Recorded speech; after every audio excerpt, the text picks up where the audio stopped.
Samba friburense.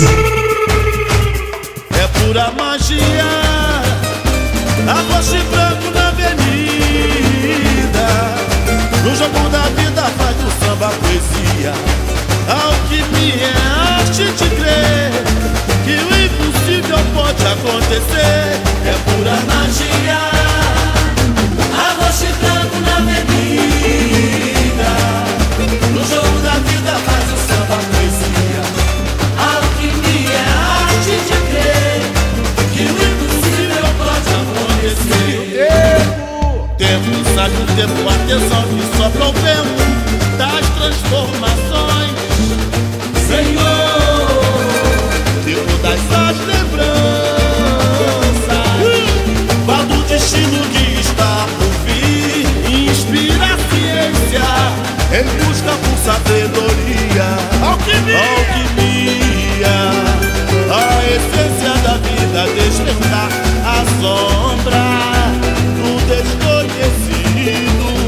Na cauda do pavão, o espelho da vaidade, o homem se faz Deus, que é imortalidade.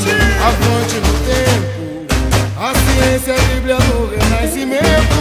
Desafia a voar, conquistar independência pra viver, liberdade pra sonhar. Avante no tempo, A ciência, a Bíblia no Renascimento. Desafia a voar, conquistar independência pra viver, liberdade pra sonhar.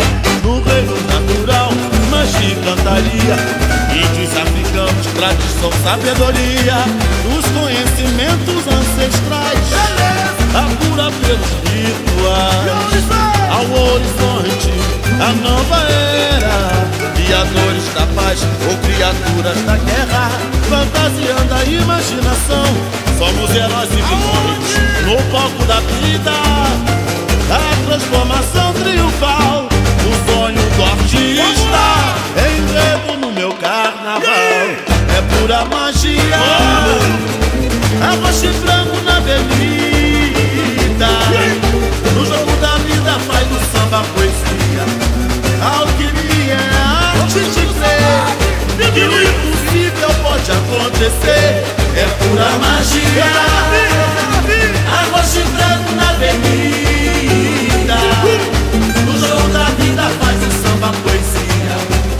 alquimia é arte de crer que o impossível pode acontecer. Vamos juntos, saudade! Tempo, sabe o tempo, atenção que sopra o vento das transformações. Senhor, de todas as lembranças, lá do destino que está por vir, inspira a ciência em busca por sabedoria, alquimia, a essência da vida, desvendar a sombra do desconhecido. Na cauda do pavão, o espelho da vaidade, o homem se faz Deus, que é imortalidade.